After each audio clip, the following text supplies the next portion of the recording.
I am still in Acts chapter 2, and I'm continuing to differentiate between the things about the coming of the Holy Spirit on the day of Pentecost that were unique, and the results of that coming that are universal, meaning they still apply to us today. There were things about the Spirit coming that were for that one event. But Luke is now describing the ongoing life of the church, and those qualities that were there in the beginning are taught in the letters to the churches that we would live the same way. So today I'm sharing this as an example of what it looks like to do things the apostles wrote about in their letters. I'm picking up in Acts 2 verse 44, and it says, "And all who believed were together and had all things in common." Think of this as a quality. The believers were together and they held their things, whatever they had, as common. It wasn't communism. It wasn't the worldly idea of dictators ordering people what to do. It was something about the Holy Spirit in these people that they knew they had come into the kingdom of the Messiah, the kingdom of the Lord Jesus Christ, and that meant they were one people. It was no longer a view of, this is mine, that's yours. It was, we all belong to Jesus.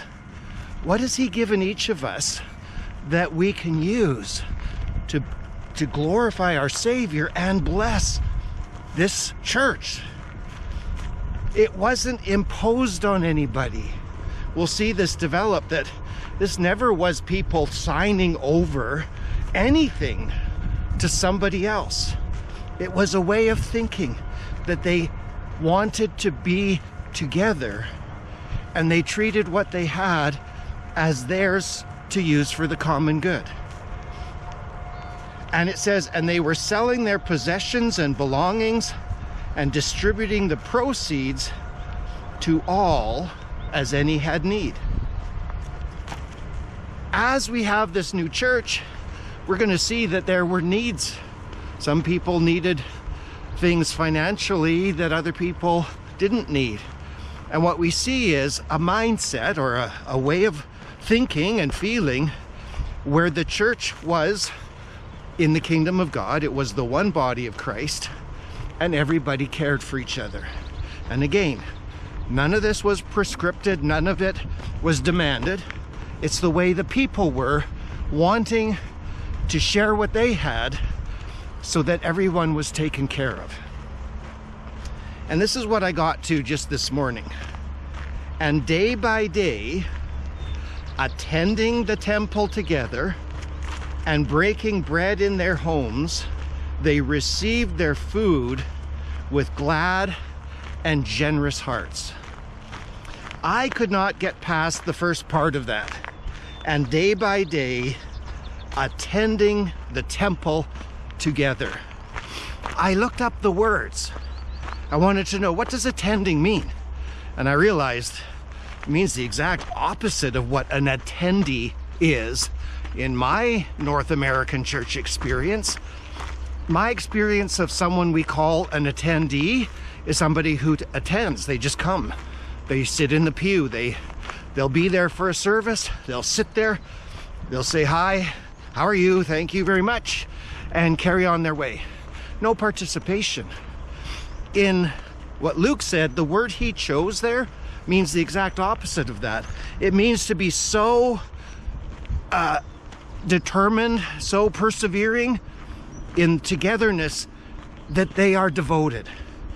So when you read attending the temple together, that's not attending the way we think of it in our North American culture.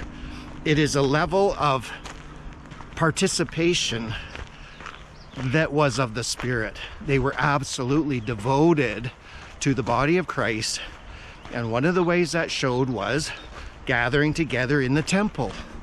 So it says attending the temple together.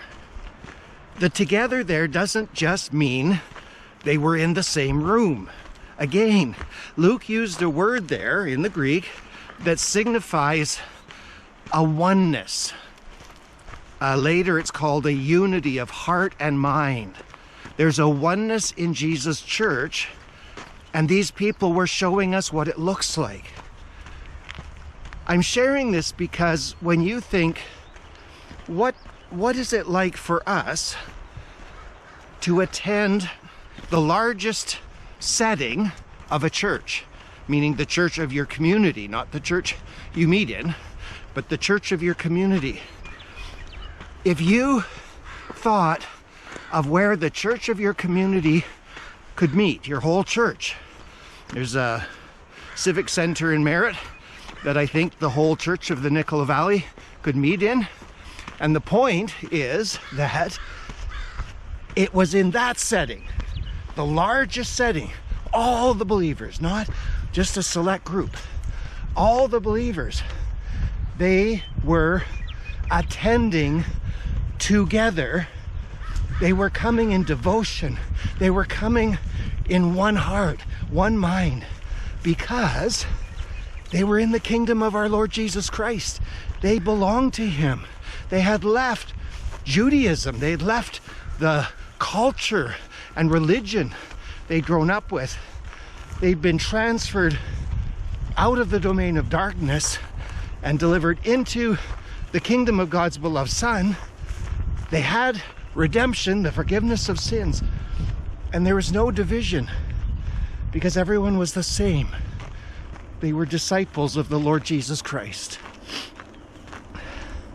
That really struck me, and it hit me first in the negative, as in attending the largest way that the church of my community could get together with togetherness, with single-minded devotion. That's almost unheard of. People might try that in their small groups, or maybe in a home church, or maybe in a Bible study group. But this is talking about when the church gathered as many of them as possible at one time. And it doesn't mean that if you did attendance that every single Christian in Jerusalem would be there every single time for the whole time. It meant this is what the church was like. Everyone as a whole kept coming together in that largest way with devotion, with oneness of mind. No arguing. They all wanted to know everything they could know about the new covenant in Jesus' blood. It was brand new, and they were all together in it. So my experience is that's very rare to happen in the largest setting. It's also not the way most smaller groups, what we usually call the local church, which isn't the local church, it's a church within the local church. But in that setting, we often wouldn't describe a whole group that attends with such perseverance that everyone would say they are so devoted, not committed, devoted. And that their togetherness in that whole church, that whole group that meets, they're all of one heart. They're all of one mind. They all agree with the scriptures. They live by every word that comes from the mouth of God. They are not separated by personal doctrines and preferences. They're united in the will of God, the word of God, the Spirit of God. So, in the negative, it's rare to see what we're seeing here in Acts 2. In the positive, there's two times I've seen what for me is closest to that. One was in about the mid-90s, 95, 96. The evangelical pastors in the Nicola Valley began meeting once a week for prayer.